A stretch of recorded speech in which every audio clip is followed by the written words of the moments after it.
There are many dragonflights, but a few are elevated amongst equals, those which have aspects. Each aspect's flight is imbued with a concept, and carries responsibility to shepherd these concepts by the Titan-forged keepers who empowered them.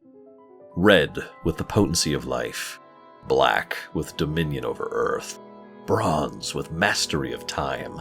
Green, bound to the Emerald Dream, long story. And blue, with the mandate of magic. These 5 long ago came together at Wormrest to formalize their bond and union.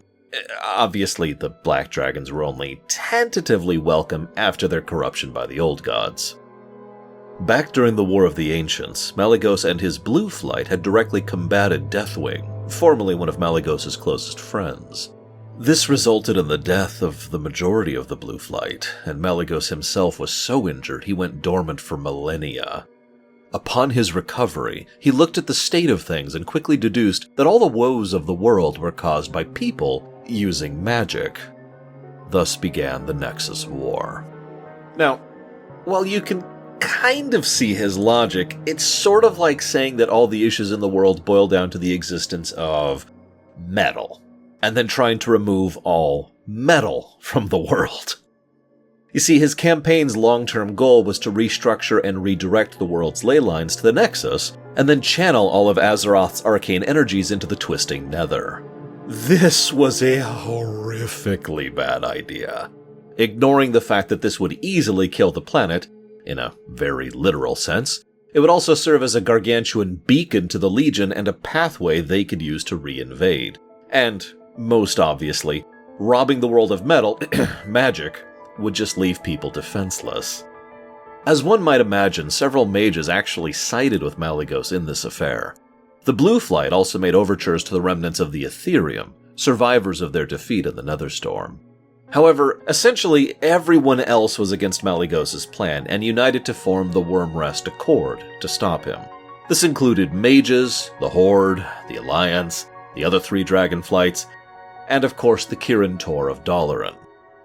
The magedom of Dalaran was the direct result of the High Elves sharing knowledge of magic with the humans of Erethdor during the Troll Wars. A place of study and experimentation, Dalaran was open and welcoming to any skilled enough to function there, and, with so many mages coming and going at all times from so many different nations and species, it's no surprise that it soon became a massive trade hub and an economic juggernaut.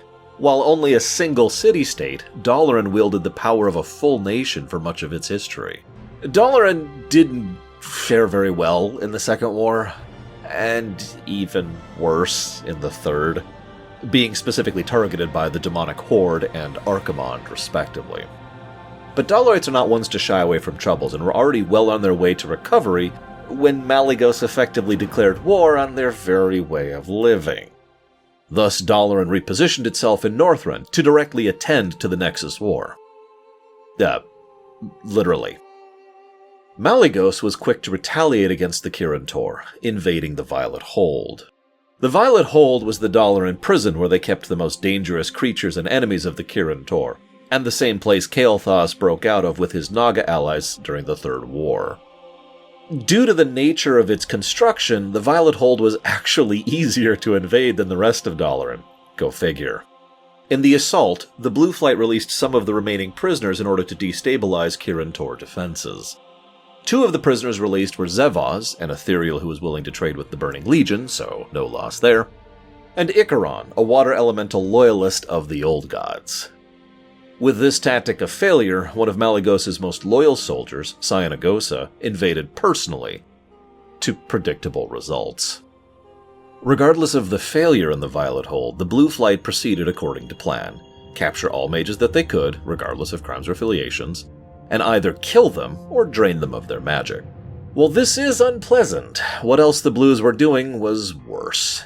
Their plan to redirect the ley lines was being done in the most brute force manner possible, and in addition to radically altering how magic functioned locally, it was also causing tremendous damage to the entire fabric of magic, terrain, and people. The Tuskar, who by this point were on quite good terms with the Horde and Alliance, lost an entire village to this simply by virtue of being in the way. This caught the attention of the adventurers, who quickly joined the aforementioned Wormrest Accord of, let's kick the crap out of Malygos. By this point, the Blues were openly assaulting Wormrest Temple, an attack which was going about as well as you'd expect. A counter-assault, with the adventurers at the lead, smashed through the siege and chased the Blues all the way back to their headquarters, the Nexus. There they were assisted by Karastraza of the Red Flight, a direct servitor of Alexstrasza, in slaying Malygos' consort Saragossa. Sadly, this resulted in Malygos capturing and imprisoning her within the Nexus itself. The Wormrest Accord swiftly gave chase. Within they had to contend with all manner of obstacles in the form of Malygos loyalists, extra-dimensional entities, and arcane twisted foliage. The Grand Magus Telestra, one of Prince Kael'thas's tutors, had joined Malygos' forces purely for the chance to get revenge on the Kirin Tor, for their unjust imprisonment of the Blood Elves during the Third War. Anomalous is arguably not a person or a being at all, but merely a confluence of chaotic arcane power seeping through reality, yet another consequence of Malygos' reckless plan. Ormarok the Tree Shaper was an interesting sight. While people becoming drunk on magic is somewhat common, it is much more rare to see an elemental following the same path. At the end was Karastraza herself. Malygos had branded her with magical sigils in an attempt to torture her into submission, but all this did was drive the unwilling consort mad. As she attempted to kill her rescuers, she was put down. Livid, the Horde Alliance force charged the remaining Blue forces in the Oculus. At this point, the Blue Flight was all but spent, with precious few partisans remaining, and what few persisted did not do so for long. It's no surprise that the most loyal to Malygos at this point were also the most deranged, such as Drakos the Interrogator, who was not even attempting to do anything other than punish and hurt the enemies he had captured. Unfortunately for him, this meant the Drakes in his care were freed, and immediately assisted the adventurers in wreaking vengeance. Veros Cloudstrider was effectively the highest-ranking surviving soldier of the Blue Flight, and, per the trend, was known for being unnecessarily brutal and violent in his tactics.